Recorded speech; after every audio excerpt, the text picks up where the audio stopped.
Oh. Ito, ano yan? Ito, ha. Oh. Ito, ano yan? Oh, ito, wa. Tapos ito ulit, Yahawa. Ibigtid na yan. Hindi ibigtid. Yan talaga ang kulay ng pangalan ng Malikha. Walang iba. Ang ating Diyos na si Yahawa. Walang pangalan din sa Yahusay. Oh, ya. Oh, ya. Ito. Oh, ha. Ito. Wa. Ito. Siya. O, ito ha. Siya. Ito. Ay. O, Yahawasay. Yahawasay. Ibigtid ba yan?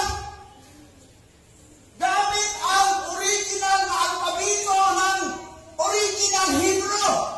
Yahawasay. Si Yahawa nga nagkatawang tao. Siya si Yahawasay. Tingnan natin. O, yeah.